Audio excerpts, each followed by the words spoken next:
कि मैं खाने में शराबी एक जगह बैठ जाएगा, जुआ खाने में जुआरी एक जगह बैठ जाएगा, लेकिन ये उपासना करने वाले लोग एक जगह नहीं बैठ पाते। वो कौन सा तरीका रहा होगा जिस तरीके को हासिल करने से ये सारी विषमताएं खत्म हो जाती हैं, जिसको जानने के पश्चात कुरान की आयत में, रामायण की चौपाई में, गीता के श्लोक में कोई भेद नजर नहीं आता और सब एक जैसा नजर आता है।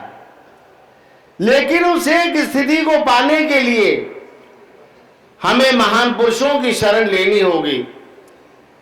इस नर नारी के समुदाय में जितने भी लोग बैठे हुए हैं, मेरा जहां तक ख्याल है, कोई ऐसा व्यक्ति नहीं जो ईश्वर के बारे में कुछ न कुछ जानकारी न रखता हो।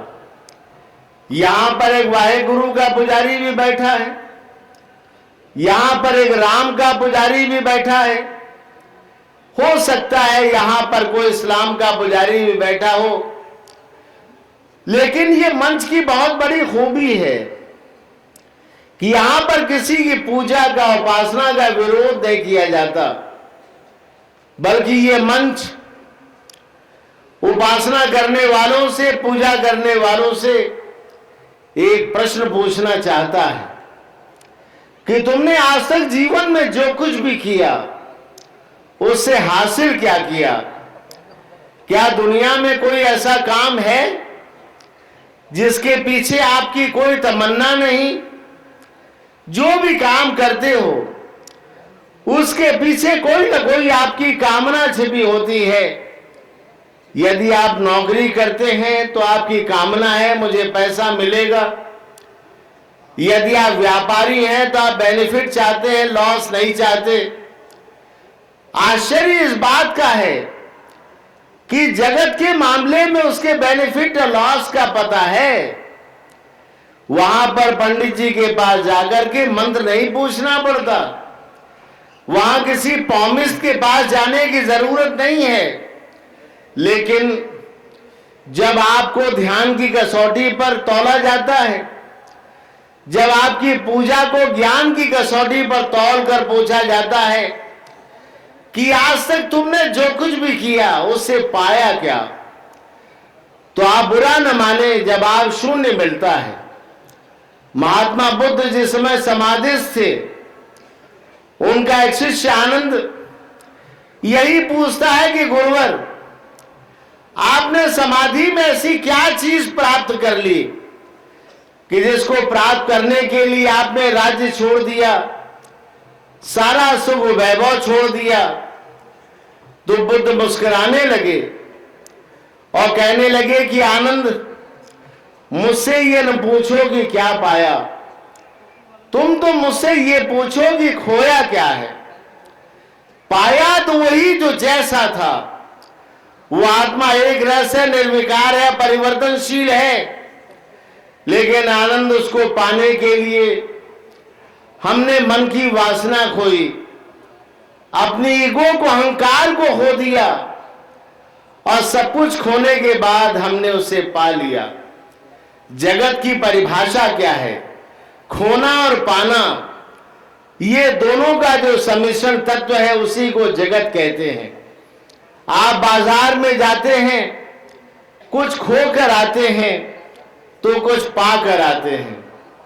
बिना खोए दुनिया में कुछ हासिल नहीं होता। आप बड़ी दूर की यात्रा करके यहां पर आए हैं, कुछ खोया है तभी आप यहां पहुंच पाए हैं।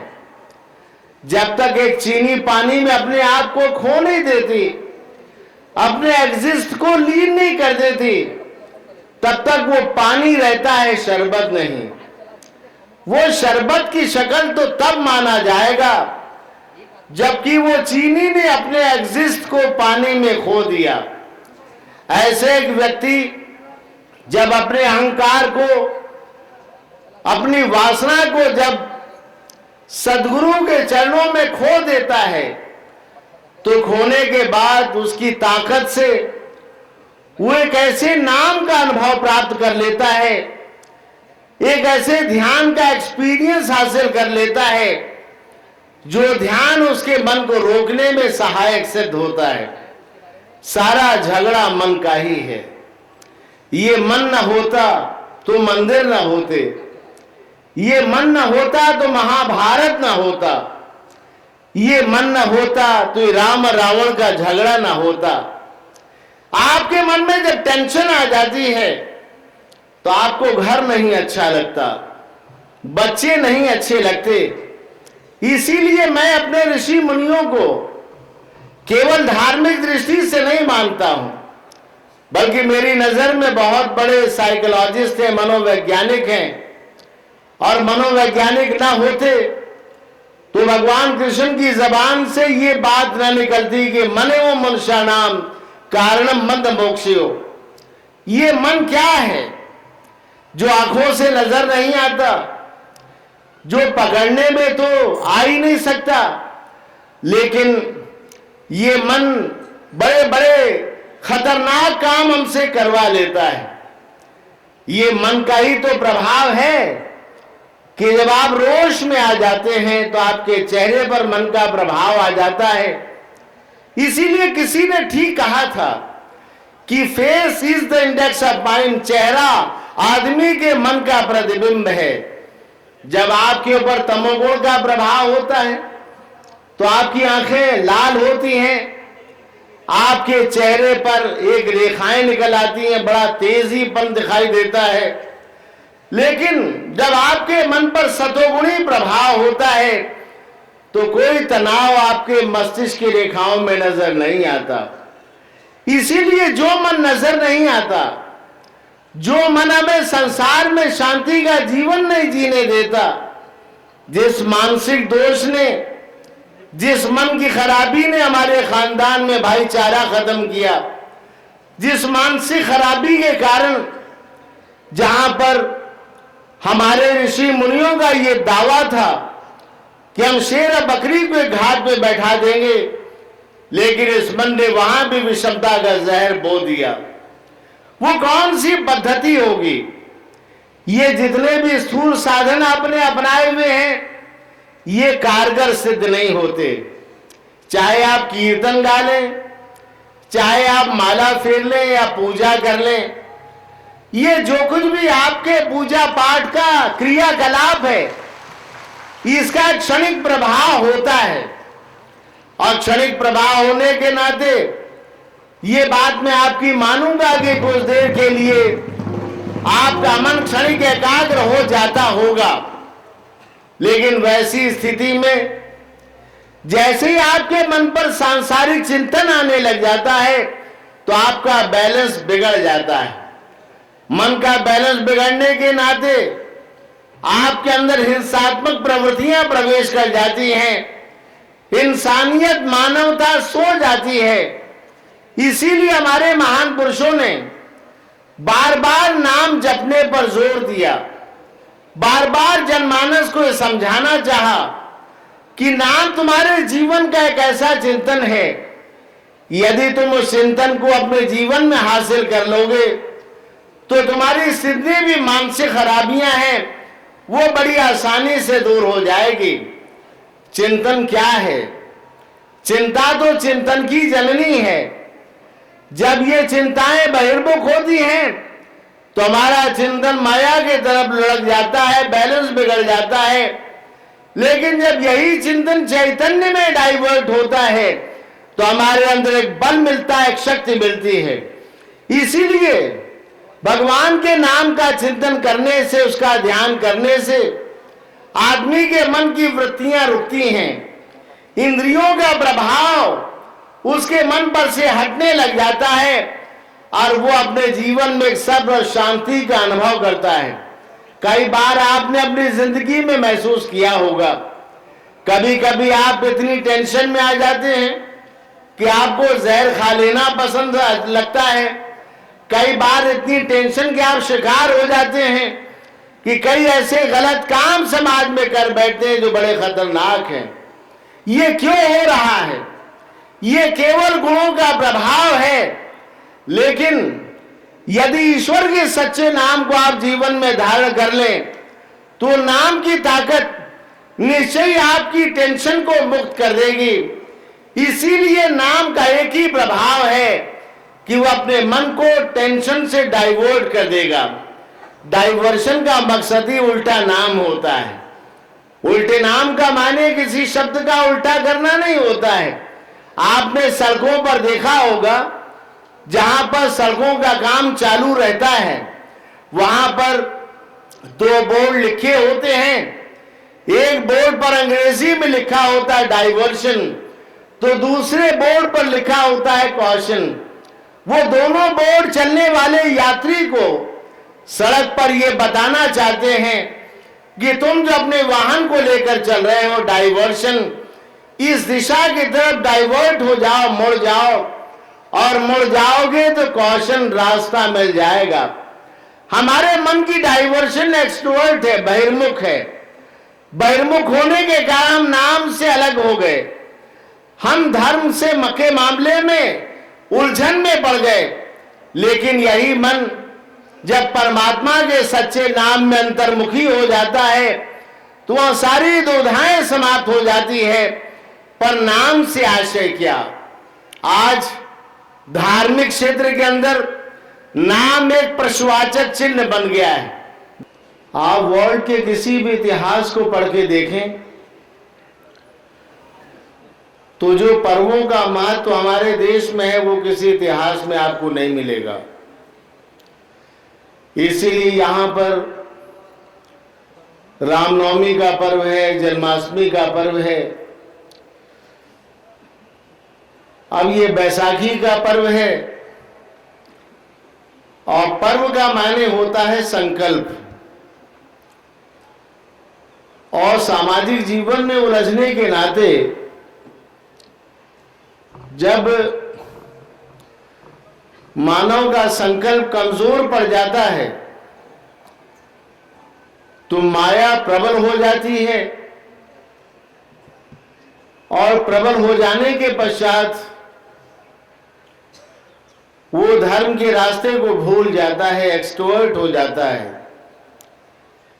इसीलिए पर्व हमें ये दिशा देना चाहता है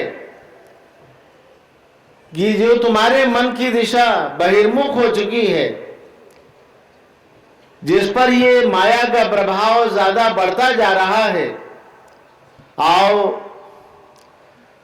और आकर के उन बातों को रेज कर लो, साफ कर लो, और अपने संकल्प की ताकत को मजबूत कर लो।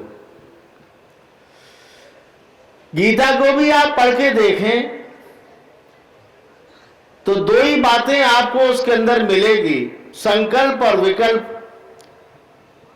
अर्जुन का संकल्प कमजोर पड़ गया, और कमजोर पड़ने के नाते वो डिस्पोंडेंट हो गया, घमंड हो गया। लेकिन जैसे ही भगवान कृष्ण ने अपनी रूहानी ताकत से, अपने आध्यात्मिक शक्ति के प्रभाव से उस संकल्प को दृढ़ कर दिया तो विकल्प अपने आप खत्म हो गया। इसीलिए ये पर्व हर वर्ष जब मनाया जाता है तो इसकी तारीख निर्धारित की गई कि इस पर्व की शुरुआत 12 तारीख से की जाए, 11 से नहीं। 12 से ही इस पर्व की शुरुआत क्यों की जाती है? वैसे भी आप थोड़ा सा अध्यात्म की गहराई में डूबकर चिंतन करें तो हमारे मनीषियों का ये चिंतन रहा कि जब तक मानव का मन 12 के चक्कर में है तब तक वो उस 13वें तत्व को समझ नहीं पाता। इसीलिए हमारे संतों ने, बोलिए सद्गुरुदेव महाराज की, बार बार ये समझाना चाहा कि तुम्हारे शरीर के अंदर 5 ज्ञानेंद्रियां हैं, 5 कर्मेंद्रियां हैं, 11वां मन और 12वीं बुद्धि है। और जब तक तुम्हारा चिंतन ये 12 तत्वों से जुड़ा रहेगा, तुम अध्यात्म की गहराई को समझ नहीं पाओगे।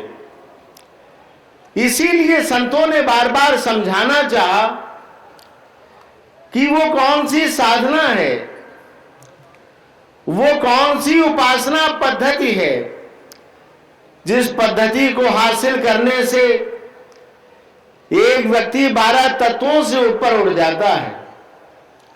वैसे भी आप देखें, हमने अपने जीवन में जो कुछ भी हासिल किया, चाहे वो शिक्षा का क्षेत्र हो, चाहे वो समाज का कोई भी क्षेत्र हो, जहां तक आपकी बुद्धि का दायरा है वहां तक जगत का संबंध है। संत ये समझाना चाहते हैं कि तुम इस बुद्धि के दायरे से ऊपर उठो, और जब तुम्हारी साधना, तुम्हारी सोच बुद्धि के दायरे से ऊपर उठेगी तो तुम एक ऐसे रूहानी दुनिया में प्रवेश कर जाओगे जहां प्रवेश करने के पश्चात बैसाखी का पर्व सफल हो जाएगा, जहां पर कोई जिस्मानी झगड़ा नहीं, कोई जात पात का झगड़ा नहीं, नर नारी का झगड़ा नहीं। इसीलिए उस रूहानी संसार की चर्चा गीता शास्त्र में की गई कि न तद्भासते सूर्यो शशांको न पावक यद गत्वा न निवर्तते तद्धामम परम। अर्जुन, एक ऐसा संसार है, एक ऐसा धाम है जहां पर सूर्य चांद अग्नि बिजली का प्रकाश नहीं, जहां पर स्वयंभू प्रकाश है। और जब एक साधक साधना का सहारा लेकर वो धाम में प्रवेश कर जाता है तो जीवात्मा परमात्मा के मिलन को प्राप्त कर लेता है। वहां पर हिंदू मुसलमान सिख ईसाई का झगड़ा नहीं। इसीलिए कबीर जैसे संतों ने अपनी सदुगढ़ी भाषा में कहा कि हम वासी हुआ देश के, जहां आदि पुरुष का खेल, दीपक देखा गैब का बिन बाती बिन तेल।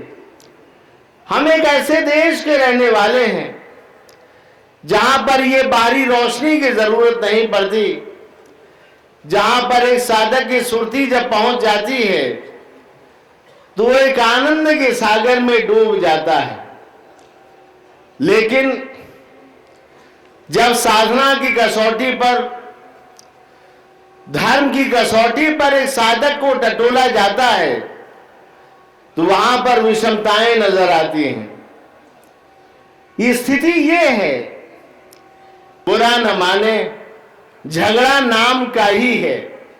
यदि आप नाम की महिमा को शास्त्रों से हटा दें तो सारे धर्मशास्त्र एक नॉवेल बन के रह जाएंगे। लेकिन जब नाम की महिमा गाई जाती है तो रामायण को भी हम पूजने लग जाते हैं, गुरु ग्रंथ को भी हम पूजने लग जाते हैं। भावार्थ हमारे कहने का ये था कि नाम हमारे जीवन का अमूल्य चिंतन है और वो चिंतन भाषातीत है, वो भाषा के दायरे में बांधा नहीं जा सकता। इसीलिए महान पुरुषों की शरण लेकर हम भाषातीत अवस्था का साधन सीखें, और जब महान पुरुषों का आशीर्वाद जीवन में उपलब्ध होगा, भाषा से ऊपर उठ करके जब सच्चे नाम का क्रियात्मक बोध वो करा देते हैं तो आदमी 12 तत्वों से ऊपर उठ जाता है। इसीलिए 52 अक्षर माया माही तामे सतनाम नाही नाही। 12 अक्षर का मकसद ही होता 12 से ऊपर उठो, लेकिन हम उसको ओम नमो भगवते वासुदेवाय मान बैठते हैं।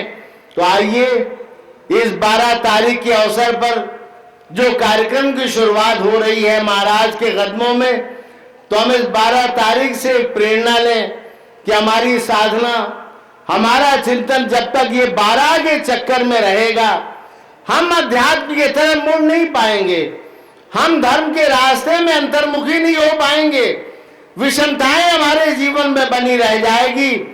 इसीलिए 12 तारीख से प्रेरणा लेते हुए हम एक ऐसा साधन महान पुरुषों से पूछें जो 12 से ऊपर उठ करके मन बुद्धि की सीमा को पार करते हुए हमारे मन को सच्चे नाम में जोड़ दे, उस रूहानी संसार में प्रवेश कर दे, जहां प्रवेश करने के बाद में जीव ब्रह्म का एकीकरण हो जाता है और आदमी परमानंद के सागर में विभोर हो जाता है।